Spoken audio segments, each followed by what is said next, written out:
Hola, ¿qué tal? Buenas noches. Mi nombre es Ademir Corona y como parte de el proyecto que se tiene para la materia de perspectiva de género en la Universidad Nacional Autónoma y a Distancia de México, me toca exponer el día de hoy un tema que tiene que ver con la creación o con un ejemplo concreto de un escenario libre de violencia. En este caso será un caso práctico. Lo único que puedo decir es que este es un caso práctico que me tocó elaborar, crear, desarrollar, dar seguimiento y asimismo evaluar las implicaciones que tenía en la iniciativa privada.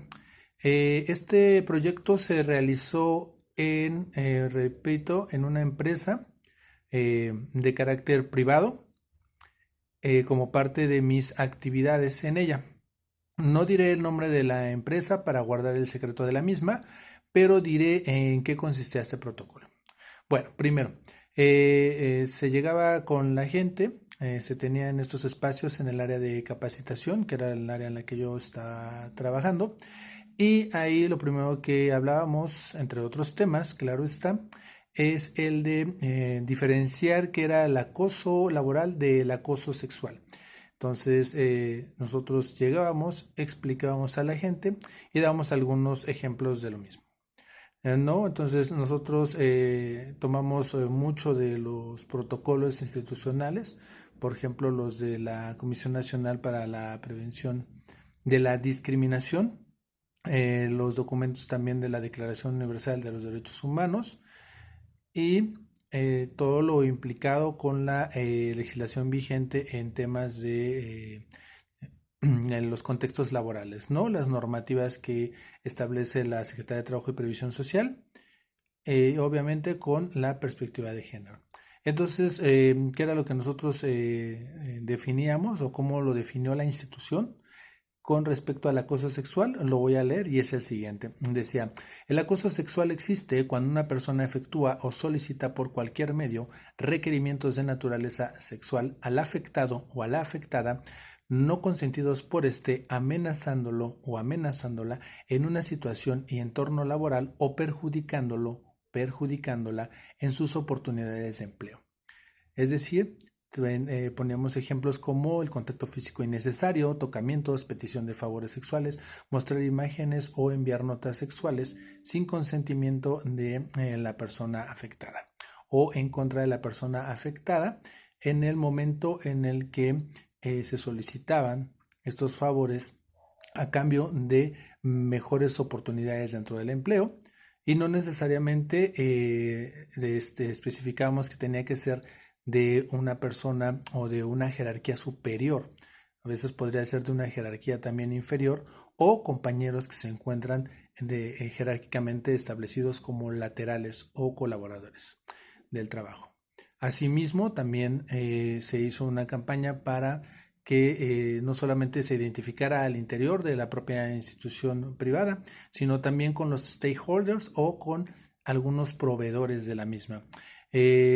Enfatizamos también el aspecto de que no solamente las mujeres reciben acoso sexual, aunque mayoritariamente son las que se ven perjudicadas por esta situación, sino también los propios hombres o personas que se identifican como o no binarios, cisgéneros y todos los que forman parte también de la comunidad, independientemente de su orientación sexual o las prácticas que ellos realicen. Entonces, después de esto, después de las definiciones que dábamos con respecto al acoso laboral y al acoso sexual, eh, hacemos preguntas como ¿qué pasa? O si ellos sufren acoso, ¿cómo tendrían que manifestarlo, no? Entonces, y ya aparte, ¿quiénes estaban ahí o quiénes estaban para apoyarnos dentro de la institución o con quién ir en caso de, ¿no? Entonces, por ejemplo, nosotros decíamos en cuestión de un acoso laboral, nosotros decíamos no contestar las agresiones o que no se permitiera una consecución de las agresiones. Lo mismo con el acoso sexual, ¿no? Si es posible, se manifiesta el rechazo. Y nosotros teníamos dos redes de apoyo ahí en la institución y las voy a leer a continuación. Tenemos una red de apoyo que es la atención médica psicológica. Aquí que nos decían, bueno, que en caso de ser necesario, nosotros buscáramos apoyo o atención psicológica si el acoso se generara como estrés, ansiedad, depresión, ira, insomnio, daño a la autoestima, mal desempeño, disminución de la productividad, entre otros. Se podía solicitar un diagnóstico con el área médica de nuestra institución. Asimismo, nosotros decíamos que deberían de estar diagnosticados, o la solicitud de este diagnóstico tendría que ser directamente de un especialista, ¿no? Entonces, dentro del área de recursos humanos había psicólogas, psicólogos que se dedicaban a atender específicamente este tipo de situaciones con respecto a alguna manifestación de acoso sexual, ¿no? Asimismo, también teníamos toda una protección institucional, la cual nos decía lo siguiente, ¿no? ¿Cuáles eran este alcance como red de apoyo? En caso de acoso sexual o laboral y realizar la denuncia correspondiente, se pueden solicitar adopción de medidas de protección, ¿no? Las que sean necesarias para el resguardo del denunciante, como por ejemplo la separación de los trabajadores, es decir, en diferentes centros de trabajo se colocaban a las partes, eh, la redistribución de la jornada de trabajo, es decir, estos roles o cambios de horarios, u otras que sean efectivas para estos fines. Esto es lo que hacía, por ejemplo, la empresa en la que nos encontrábamos. Ellos determinaban en algunos casos, cuando existía esta situación de acoso sexual, simplemente cambiar a las personas de centros de trabajo, de horarios de trabajo o de funciones que podían realizar para que las personas, tanto el victimario como la víctima, no estuviesen en el mismo centro laboral.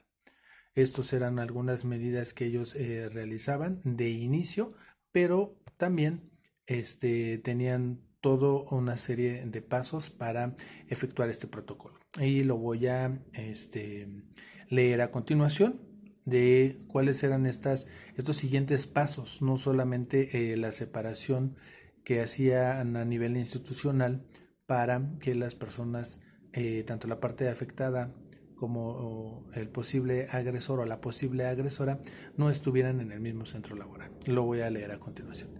Decía, primero nos solicitaban respaldar la información, ¿sale? Primero se identificaban los medios por los cuales se cometía el acoso, por ejemplo, a través de dichos, gestos, comunicaciones, escritos, llamadas, mensajes de WhatsApp, correos electrónicos, tanto institucionales como parainstitucionales. Después decía que se reunieran estos registros escritos, audiovisuales, para que pudiéramos acreditar la conducta, ya sea en el caso de que se realizara la denuncia, podrían servir como medios de pruebas, fotografías, chats, audios, videos. Seguía un segundo apartado que decía elaborar un parte informativo donde se describiera con claridad los siguientes antecedentes del hecho y del agresor o la agresora. Nombre y o descripción física de la persona o personas acosadoras, precisar el lugar, fecha y hora en que ocurrieron los hechos, identificar posibles testigos, describir los hechos con claridad y honestidad, describir cómo se sintió la víctima frente a estos hechos y, si es posible, si se tenía algún historial o algún otro antecedente por parte del área de recursos humanos de posible o la posible agresora.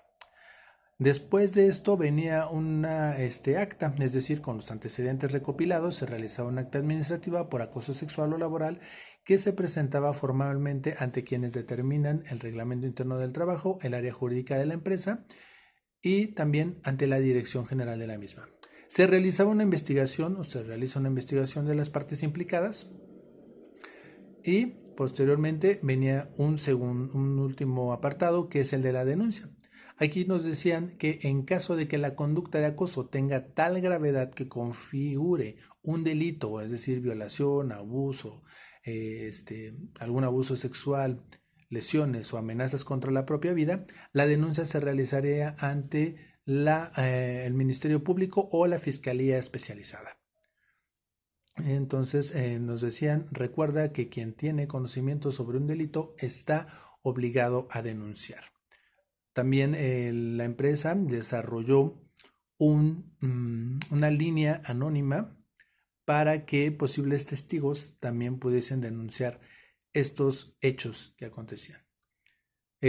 Básicamente este es el protocolo que se llevaba en la institución en la que estuve, reitero, anuló el nombre de la misma, pero es una de las espacios que al menos yo conozco en donde se vio una pues disminución en este tipo de pues de comentarios que muchas veces se toleran o se normalizan con cuestión de alguna discriminación o algún tipo de violencia, más que nada simbólica, en los espacios laborales. La empresa vio también un incremento en su productividad y el área de recursos humanos aumentó su trabajo con respecto al incremento de estas denuncias que también se hacían de carácter anónimo. Cabe señalar que este tipo de protocolos o este tipo de prácticas y este tipo de resultados que se pueden obtener en la institución, en instituciones privadas, tienen que ser acompañadas previamente por una capacitación constante y transversal sobre lo que implican las diferentes violencias con respecto al género o también a prácticas de discriminación con respecto a la comunidad LGBTI más. Es importante y reitero que estas capacitaciones también sean de manera constante para los personal, ya sea administrativo, operativo y también para todos aquellos stakeholders o proveedores que quieran formar parte de una comunidad laboral y también asimismo a los socios comerciales. Es importante que las empresas fomenten este tipo de prácticas porque hay muchos espacios en los cuales se sigue normalizando esta clase de actitudes que lo único que generan es una alta rotación dentro de las empresas, pero también que estemos muy conscientes que no solamente es la sanción el te quito de tu lugar de trabajo o te desvincula laboralmente de mi empresa, sino que esto también tiene implicaciones legales que